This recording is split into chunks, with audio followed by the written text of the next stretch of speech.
آقا کریم صلی اللہ علیہ وسلم نے ارشاد فرمایا، بڑی ہی توجہ طلب بات ہے، آپ نے فرمایا ما من نبی الا لہ وزیران من اہل السماء و وزیران من اہل الارض، فرمایا کوئی نبی کائنات میں ایسا نہیں ہے جس کو اللہ رب العزت نے 2 وزیر آسمانوں میں نہیں دیے اور 2 وزیر زمینوں میں نہیں دیے، کوئی نبی ایسا نہیں ہے۔ فرمایا مجھے بھی اللہ نے 2 وزیر آسمانوں میں دیے اور 2 وزیر مجھے زمینوں میں دیے۔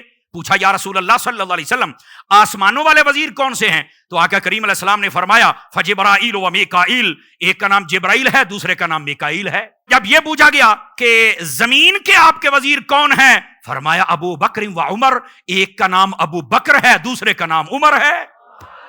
آپ ذرا اس بات کو غور سے سنیے گا، آقا کریم صلی اللہ علیہ وسلم کے 4 وزیر ہیں، تو میں نے کہا وزیر ہوتے کس کے ہیں؟ سادہ بات، میں زیادہ سوال و جواب آپ سے نہیں کرنا چاہتا لیکن توجہ چاہتا ہوں۔ کہتے ہیں وزیر تو ہوتے ہیں بادشاہ کے۔ میں نے کہا یہ تو وزیر ہیں، بتاؤ بادشاہ کون ہے؟ کہا انڈرسٹوڈ بات ہے، بادشاہ تو حضور ہیں۔ تو میں نے کہا اگر حضور ہیں تو یہ ان کے وزیر ہوئے؟ کہا بالکل، اس میں حضور نہیں صلی اللہ علیہ وسلم نے فرمایا کہ میرے یہ وزیر ہیں، اچھا وہ بادشاہ یہ وزیر۔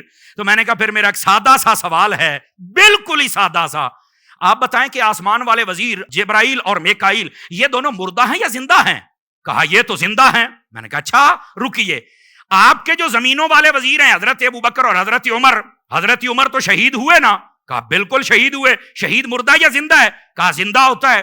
حضرت ابو بکر صدیق کا بھی وہ زہر عود کر رہا تھا جو سانپ نے ڈنگ مارا تھا، بات لمبی ہے میں اشارہ دے رہا ہوں، تو وہ شہادت سری تھی۔ کہا بالکل وہ بھی شہید ہیں، تو شہید زندہ یا مردہ ہے؟ کہا بالکل زندہ ہے۔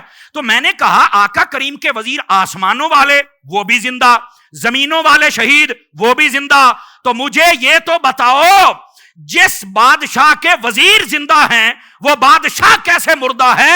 امام احمد رضا کا نوکر بننا پڑے گا، تو زندہ ہے واللہ، تو زندہ ہے واللہ، میرے چشمے عالم سے چھپ جانے والے۔ اس نے تو یہ سارا مسئلہ ہی حل فرما دیا۔ تو یہ حضرت سیدنا فاروق اعظم رضی اللہ تعالی عنہ، آپ کی شان اقدس حدیث پاک میں تھی